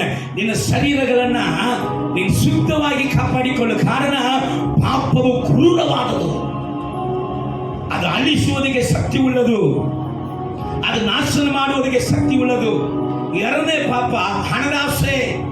ಇವತ್ತು ಅನೇಕ ಸಭೆಗಳಲ್ಲಿ ಹಣದಾಸೆ ಉಳ್ಳದಂತ ಪ್ರೀಸ್ಟ್ಗಳು ಉಂಟು, ಅನೇಕ ಸಭೆಗಳಲ್ಲಿ ಹಣದಾಸೆ ಉಳ್ಳದಂತ ಬೋಧಕರುಗಳು ಉಂಟು, ಅನೇಕ ಸಭೆಗಳಲ್ಲಿ ಹಣದಾಸೆ ಉಳ್ಳದಂತ ಯವನಸ್ಥರ ಗುಂಪು ಉಂಟು. ಈ ಹಣದಾಸೆ ಹೆಚ್ಚು ಕಡಿಮೆ ಎಲ್ಲಾ ವಯಸ್ಸು ಉಳ್ಳವನನ್ನು ಕೂಡ ಹಿಡಿಯುತ್ತದೆ. ಆದರೆ ಈ ಹಣದಾಸೆ ಕುರಿತಾಗಿ ವಾಕ್ಯ ಹೇಳ್ತದೆ. 1 ತಿಮೋಥೆ 6:9 ಓದುವಾಗ, ಇಂಥ ಆಸೆಗಳು ಮನುಷ್ಯರನ್ನು ಸಂಹಾರ ನಾಶನದಲ್ಲಿ ಮುಳುಗಿಸುತ್ತದೆ. ಏನ್ ಮಾಡ್ತದಂತೆ? ಏನ್ ಮಾಡ್ತದೆ? ಹಣದಾಸೆ ಉದ್ಧಾರ ಮಾಡುತ್ತದ? ಇಲ್ಲ, ಸಂಹಾರ ನಾಶನದಲ್ಲಿ ಅದು ಮುಳುಗಿಸುತ್ತದೆ. ಎರಡನೇದಾಗಿ ಆ ಹಣದಾಸೆಯಲ್ಲಿ ಬೆರೆಯುತ್ತಾ ಹಣದಲ್ಲಿ ಬೆರೆಯುತ್ತಾ ಬರುವಾಗ ಒಂದು ಕಾರ್ಯ ನಡೀತದೆ. ಏನಂತ 2 ತಿಮೋಥೆಯ 4:3 ಓದ್ರಿ. 4:3. ಯಾಕೆಂದರೆ ಜನರು ಸ್ವಸ್ಥ ಬೋಧನೆಯನ್ನು ಸಹಿಸಲಾರದ, ಸ್ವಸ್ಥ ಬೋಧನೆ, ಹಣವು ಸಂಪಾದನೆ ಹೆಚ್ಚಿಗೆ ಆಗಿದಾಗ ದೇವರ ಸತ್ಯದ ಬೋಧನೆ ಅವರಿಗೆ ಬೇಡ ಅಂತ ಅನಿಸ್ತದೆ. ಹೇಗನಿಸ್ತದೆ? ಅದೇ ಓದುವಾಗ ಹೇಳಿದ್ರಿಲ್ಲ, ಮೈಯಾಗ ಕಂಬಳಿ ಹುಳ ಬಿಟ್ಟಂಗೆ ಇರ್ತಾರೆ. ಇದು ಸತ್ಯದ ಬೋಧನೆ. ಸತ್ಯ ಬೋಧನೆ ಅವರಿಗೆ ಬೇಡ ಅಂತ ಅನಿಸ್ತದೆ. ಹೋದ್ರಿ ಸಹಿಸಲಾರದ ಕಾಲವು ಬರುತ್ತದೆ, ಅದರಲ್ಲಿ ಅವರು ತೀಟೆ ಕಿವಿಗಳು ಉಳ್ಳವರಾಗಿ, ಅದಕ್ಕೋಸ್ಕರ ಅವರು ತೀಟೆ ಕಿವಿಗಳು ಉಳ್ಳವರಾಗಿ ನಮ್ಮ ದುರಾಶೆಗಳಿಗೆ ಸತ್ಯ ಹೇಳುವಂತ ಭಾಷೆಯನ್ನು ಬಿಟ್ಟು ಅನುಕೂಲರಾದ ತನ್ನ ದುರಾಶೆಗಳಿಗೆ ಅನುಕೂಲರಾದ ಅನೇಕ ಉಪದೇಶಕರನ್ನು ಇಟ್ಟುಕೊಂಡು ಅಶುದ್ಧ ಉಪದೇಶಕರನ್ನ ಇಟ್ಕೊಳ್ತಾರೆ. ಹಲೋ, ಇದೀರಾ? ಅಲೇಲೂಯ. ಎಲ್ಲ ಪವರ್ ಪೀಸ್ ಎಲ್ಲ ಹೋಗಿದೆಯಲ್ಲ. ಅಲೇಲೂಯ, ಪ್ರೈಸ್ ದಿ ಲಾರ್ಡ್. ಈ ಅನಲಾಸ ಏನ್ ಮಾಡ್ತದಂತೆ? ಸ್ವಸ್ಥ ಬೋಧನೆ ಉಳ್ಳದಂತ ಸಭೆಗೆ ಸೇವಕನ ಹತ್ರ ಇರಕ್ಕೆ ಬಿಡಲ್ಲ. ಅವ್ರಿಗೆ ಇಷ್ಟಕ್ಕೆ ತಕ್ಕಂತೆ ಉಪದೇಶ ಮಾಡುವವನು ಅವರಿಗೆ ಬೇಕಂತೆ. ಅದು ಮಾತ್ರ ಅಲ್ಲ, 1 ಯೋಹಾನ 2:19, 1 ಯೋಹಾನ 2:19. 4 ನಿಮಿಷ ನನ್ನ ಪ್ರಸಂಗ ಮುಗಿತದ, ಗಮನಿಸಿ. ಅವರು ನಮ್ಮನ್ನು ಬಿಟ್ಟು ಹೊರಟು ಹೋದರು. ಅವರು ನಮ್ಮನ್ನ ಬಿಟ್ಟು ಹೊರಟು ಹೋದರು. ಎಲ್ಲಿ ಹೋದ್ರಪ್ಪ? ಸಭೆ ಬಿಟ್ಟು ಹೊರಟು ಹೋದರು, ಪ್ರಾರ್ಥನೆ ಬಿಟ್ಟು ಹೋದರು, ದೇವರ ಪರಿಶುದ್ಧವಂತ ಐಕ್ಯವನ್ನ ಬಿಟ್ಟು ಹೋದರು, ದೇವರ ವಾಕ್ಯವನ್ನ ಬಿಟ್ಟು ಹೋದರು, ಸೇವೆಯನ್ನ ಬಿಟ್ಟು ಹೋದರು. ಕೆಲವೊಂದು ವ್ಯಕ್ತಿಗಳು ಹೆಸರಿಗಾಗಿ ಸೇವೆ ಮಾಡ್ತಾನೆ, ಅವನು ಬೇರೆ. Hallelujah, praise the Lord. ಆದ್ರೆ ಇವರು ಯಾರು ಸಂಗಡ ಇರಕ್ಕಾಗುವುದಿಲ್ಲ. ಪರಿಶುದ್ಧವಂತರ ಸಂಗಡ ಇಲ್ಲದೆ ಅವರನ್ನ ಬಿಟ್ಟು ಹೋದರು. ಹಲ್ಲೆಲೂಯ, ಹೋದ್ರಿ. ಆದರೆ ಅವರು ನಮ್ಮವರಾಗಿರಲಿಲ್ಲ. ಅವರು ನಮ್ಮವರಾಗಿದ್ದರೆ ನಮ್ಮ ಜೊತೆಯಲ್ಲೇ ಇರುತ್ತಿದ್ದರು. ಅವರು ಸತ್ಯವಂತರಾಗಿದ್ದರೆ ಸತ್ಯದ ಜೊತೆಯಲ್ಲೇ ಇರ್ತಿದ್ರು. ಆದರೆ ಅವರು ನಮ್ಮನ್ನು ಬಿಟ್ಟು ಹೋದುದರಿಂದ ಕ್ರೈಸ್ತರು ಎನಿಸಿಕೊಳ್ಳುವಂತ ಎಲ್ಲರೂ ನಮ್ಮವರಲ್ಲವೆಂಬುದು ಕ್ರೈಸ್ತರಲ್ಲಪ್ಪ. ಹಲೋ, ಸಭೆ ಅಂತ ಎನಿಸಿಕೊಳ್ಳುವುದಲ್ಲೂ ಸಭೆಯಲ್ಲ, ಕ್ರೈಸ್ತರಂತ ಎನಿಸಿಕೊಳ್ಳುವಂತಲ್ಲೂ ಕ್ರೈಸ್ತರು ಅಲ್ಲ. ಸತ್ಯ ಎಲ್ಲಿ ಉಂಟು, ಪರಿಶುದ್ಧತೆಯಲ್ಲಿ ಉಂಟು, ನೀತಿಯಲ್ಲಿ ಉಂಟು, ದೇವರ ವಾಕ್ಯಲ್ಲಿ ಉಂಟು, ಅದುವೇ ದೇವರಿಂದ ನಡೆಸಲ್ಪಡುವಂತ ಸಭೆ ಬೋಧಕನಾಗಿದ್ದಾನೆ. Hallelujah, praise the lord. ಒಂದು ದೊಡ್ಡ ಡಾಕ್ಟರ್ಗೆ ಒಂದು ಬಡವನು ಸ್ನೇಹಿತನಾಗಿದ್ದ. ಈ ಬಡವನಿಗೆ ದೇವರ ವಾಕ್ಯವನ್ನು ಹೇಳಿ ಹೇಳಿ ಹೇಳಿ ಅವರನ್ನ ದೇವರಲ್ಲಿ ನಡೆಸುತ್ತಾ ಬಂದಾಗ ಈ ಬಡವನು ಸ್ವಲ್ಪ ಹಣಗಳನ್ನ ಸಂಪಾದನೆ ಮಾಡಿ ಒಳ್ಳೆ ಒಂದು ಶ್ರೀಮಂತನಾಗಿದ್ದು ತಪ್ಪಲ್ಲ. ಆದರೆ ಶ್ರೀಮಂತನಾಗಿದ ನಂತರ ಇವನು ಮೊದಲನೇ ಇದ್ದಂತ ಸ್ಥಿತಿಯನ್ನ ಮರೆತು ಬಿಟ್ಟ. ಮೊದಲು ದೇವರು ಕೈ ಹಿಡಿದಂತ ಸ್ಥಿತಿ, ನನಗೆ ಹೇಗಿತ್ತು, ಯಾವ ಸ್ಥಿತಿಯಲ್ಲಿ ಇದ್ದೆ ಅನ್ನುವುದನ್ನ ಮರೆತು ಬಿಟ್ಟು ಇವರು ಒಂದು ಫ್ಯಾಕ್ಟರಿಯನ್ನ, ಹಳೆಯ ಫ್ಯಾಕ್ಟರಿಯನ್ನ, ಆಲ್ರೆಡಿ ನಡೀತಾ ಇದ್ದಂತ ಫ್ಯಾಕ್ಟರಿಯನ್ನ, ಈ ಬಡವರು ಶ್ರೀಮಂತರಾದ್ರಲ್ಲ, ಇವರು ಫ್ಯಾಕ್ಟರಿಯನ್ನ ತಗೊಂಡ್ರು. ಇವರು ಫ್ಯಾಕ್ಟರಿಯನ್ನ ತಗೊಂಡಿದ ನಂತರ ಅಲ್ಲಿ ಮೊದಲು ಮಾಡಿದಂತ ಕಾರ್ಯ, ಅಲ್ಲಿ ಮಿಸ್ನೇರಿ ಇದೆ, ಅಲ್ಲಿ ಕೆಲಸದವರು ಇದ್ದಾರೆ. ಆದರೆ ಈ ಫ್ಯಾಕ್ಟರಿಗೆ ಅವರು ಓನರ್ ಆಗಿದ ಮೇಲೆ ಆ ಫ್ಯಾಕ್ಟರಿಯಲ್ಲಿ ಕೆಲಸ ಮಾಡುವಂತ 50 ಮಂದಿಯನ್ನ ಇವರು ಕೆಲಸ ಬಿಡಿಸಿದ್ರಂತೆ. ಕೆಲಸ ಏನಕ್ಕೆ ಬಿಡಿಸಿದ್ರು ಅಂತ ಕಾರಣ ಕೇಳಿದ್ರೆ, ನಾನು ಸಾಧಾರಣವಾದ ಬಡವನಾಗಿದ್ದಾಗ, ನಾನು ಕೆಲಸದವನಾಗಿದ್ದಾಗ ಇವ್ರಿಗೆ ಗೊತ್ತು, ಇವರೆಲ್ಲ ನನ್ನ ಸಂಗಡ ಕೆಲಸ ಮಾಡಿದವರು. ಇವತ್ತು ನಾನು ಯಾರಾಗಿದ್ದೀನಿ? ನಾನು ಓನರ್ ಆಗಿದ್ದೀನಿ, ನಾನು ಶ್ರೀಮಂತನಾಗಿದ್ದೀನಿ. ನನ್ನನ್ನು ಶ್ರೀಮಂತರ ದೃಷ್ಟಿಯಲ್ಲಿ ಇವರು ನೋಡುವುದಿಲ್ಲ, ನನ್ನನ್ನು ಓನರ ದೃಷ್ಟಿಯಲ್ಲಿ ಇವರು ನೋಡುವುದಿಲ್ಲ. ಆದ ಕಾರಣ ಇವರು ಕೆಲಸದಲ್ಲಿ ಇರಬಾರದು ಎಂಬುದಾಗಿ ಕೆಲಸ ಬಿಟ್ಟು ತೆಗಿಸಿದ್ರಂತೆ. ಇವರಿಗೆ ಸ್ವಾರ್ಥ ಸಾಧಿದಂತ ಡಾಕ್ಟರು ಬಹಳ ಇವರ ಹತ್ರ ರಿಕ್ವೆಸ್ಟ್ ಮಾಡಿಕೊಂಡ್ರಂತೆ, ಬೇಡಪ್ಪ, ಹಂಗೆ ಮಾಡಕ್ಕೆ ಹೋಗ್ಬೇಡ, ಹೆಮ್ಮೆ ಉಳ್ಳವನಿಗೆ ದೇವರು ವೈರಿಯಾಗಿದ್ದಾನೆ, ಹಂಗೆ ಮಾಡಕ್ಕೆ ಹೋಗ್ಬೇಡ. ನೀನು 50 ಜನರನ್ನ ಕೆಲಸ ಬಿಟ್ಟು ಬಿಡಿಸುವುದಾದ್ರೆ 50 ಕುಟುಂಬಗಳು ಏನಾಗುತ್ತದೆ, ಬೀದಿಗೆ ಬರುತ್ತದೆ. 50 ಕುಟುಂಬದ ಶಾಪ ನಿನ್ನ ಮೇಲೆ ಬರ್ತದಪ್ಪ ಅಂದ್ರೆ ಎಷ್ಟು ಹೇಳಿದ್ರು ಕೇಳಿಲ್ಲ. ರೊಕ್ಕದ ಮಮತೆ ಕೇಳಿಲ್ಲ. ಇವರು ಚೆನ್ನಾಗೇ ಬರ್ತಾ ಇರುವಾಗ ಒಂದು ದಿವಸ ಇವರ ಫ್ಯಾಮಿಲಿಗೆ, ಇವರ ಮನೆಗೆ ಬಂದಂತ ಇವರ ರಿಲೇಷನ್ ಅನ್ನ, ಸಂಬಂಧಿಕರನ್ನ ಟ್ರೈನ್ ಹತ್ತಿಸುವುದಕ್ಕಾಗಿ ಇವರು ಹೋಗಿದ್ರು. ರೈಲ್ವೆ ಸ್ಟೇಷನ್ ಹೋಗಿ ಟ್ರೈನ್ ಹತ್ತಿಸಿ ಅವರಿಗೆ ಬಾಯಿ ತೋರಿಸ್ತಾ ಇದ್ರು. ಅವರಿಗೆ ಬಾಯಿ ತೋರಿಸ್ತಾ ಇರುವಾಗಲೇ ದಿಢೀರಂತ ಟ್ರೈನ್ ಸ್ಪೀಡ್ ಆಗಿ ವೇಗವಾಗಿ ಟ್ರೈನ್ ಅನ್ನ ಸ್ಟಾರ್ಟ್ ಮಾಡಿಬಿಟ್ಟ. ಇದು ವೇಗವಾಗಿ ಹೋಗಿದ್ದಲ್ಲ, ಯಾರು ಗಾಳಿ ಇವರನ್ನ ಏನ್ ಮಾಡಿಬಿಟ್ಟಿತ್ತು, ಜಕ್ಕಿ ಇವರನ್ನ ಟ್ರೈನ್ ಚಕ್ರದ ಒಳಗಡೆ ಹಾಕಿಸ್ಬಿಟ್ಟಿತ್ತು. ಟ್ರೈನ್ ಚಕ್ರದ ಒಳಗಡೆ ಇವರು ಬಿದ್ದು ಒಂದು ಕೈ ಕಟ್ಟಾಯಿತು, ಒಂದು ಕಾಲು ಕಟ್ಟಾಯಿತು. ತಗೊಂಡು ಹೋಗಿ ಅದೇ ಸ್ನೇಹಿತನ ಆಸ್ಪತ್ರೆಯಲ್ಲಿ ಇವರನ್ನ ಇಟ್ಟಿದ್ದಾರೆ. ಅವಾಗ ತನ್ನ ಸ್ನೇಹಿತನನ್ನ ನೋಡಿ ಇವರು ಕೇಳಿದರಂತೆ, ಏನಂತ, ಯಪ್ಪ ನಾನು ಬದುಕ್ತೇನಾ, ಸ್ನೇಹಿತನೇ ನಾನು ಬದುಕ್ತೇನಾ ಅಂತ ಕೇಳುವಾಗ ಒಂದು ಕೈ ಒಂದು ಕಾಲಿಲ್ಲ. ಅವರು ಡಾಕ್ಟರು ಅವ್ರ ಸ್ನೇಹಿತರನ್ನ ಕೈ ಹಿಡಿದು ಒಂದು ಸುಳ್ಳು ಹೇಳಿದ್ರಂತೆ. ಇವನು ಸಾಯ್ತಾನಂದ ಗೊತ್ತಾಗಿದ್ದನ್ನು ಕೂಡ ಅವ್ರು ಹೇಳಿದ್ರು, ಇಲ್ಲಪ್ಪ ನೀನು ಬದುಕ್ತೇನೆ, ನೀನು ಬದುಕ್ತಿ ಅಂತ ಹೇಳ್ತಾ ಮಾತಾಡ್ತಾ ಇರುವಾಗಲೇ ಆ ವ್ಯಕ್ತಿ ಸತ್ತೋದಣ. ಸೊ ವಾಕ್ಯ ಹೇಳ್ತದೆ, ಹೊಸದಾಗಿ ಹುಟ್ಟಿದವರೇ, ನೂತನ ಮನಸ್ಸನ್ನ ಧರಿಸಿಕೊಂಡಿದವರೇ, ನೀವು ಕ್ರಿಸ್ತನ ಮನಸ್ಸನ್ನ ಧರಿಸಿಕೊಂಡಿದ್ದೀರಲ್ಲ, ನೀವು ಹೊಸಬರಲ್ಲ. ಆದ ಕಾರಣ ಮೇಲಿರುವವರ ಮೇಲೆ ಮನಸ್ಸಿರಲಿ, ರಾಜ್ಯದ ಮೇಲೆ ಮನಸ್ಸಿರಲಿ, ನೀತಿಯ ಮೇಲೆ ಮನಸ್ಸಿರಲಿ. ಈ ಸೈತಾನ ಯಾವಾಗಲೂ ಈ ದೇಹದ ಆಶ್ರಯನ, ಲೋಕದ ಭಾವಗಳನ್ನ ನಿಮ್ಮಲ್ಲಿ ಪ್ರೇರೇಪಿಸುತ್ತಾ ಇರ್ತಾನೆ. ನಿಮ್ಮಲ್ಲಿ ಕೊಟ್ಟಿರುವಂತ ಪರಿಶುದ್ಧ ಆತ್ಮನಿಂದ ದೇಹದ ಅಭಿಲಾಷೆಗಳನ್ನ, ದೇಹದ ಸ್ವಭಾವಗಳನ್ನ ನೀವು ಅಳಿಸಿರಿ. ಕ್ರಿಸ್ತನು ನಿಮ್ಮನ್ನ ಶಪಿಸೋದಕ್ಕೆ ಬಂದಿಲ್ಲ, ಯೇಸು ನಿಮ್ಮನ್ನ ಶಪಿಸುವುದಕ್ಕಾಗಿ ಬಂದಿಲ್ಲ. ಯೇಸು ನಿಮಗೆ ಹೊಸ ಮನಸ್ಸು ಕೊಡಕ್ಕಾಗಿ ಬಂದಿದ್ದಾನೆ. ಯೇಸು ನೀವು ಶಾಪಗ್ರಸ್ತನಾಗುವುದಕ್ಕಾಗಿ ಬಂದಿಲ್ಲ. ಯೇಸು ಕ್ರಿಸ್ತನು ನೀವು ನೂತನ ಸ್ವಭಾವವನ್ನ ಧರಿಸಿಕೊಳ್ಳುವುದಕ್ಕಾಗಿ ಕೊಡುವುದಕ್ಕಾಗಿ ಬಂದಿದ್ದಾನೆ. Hallelujah, hallelujah. ಕಣ್ಣುಗಳು ಮುಚ್ಚಿದವರಾಗಿ ಹೃದಯದ ಆಳದಿಂದ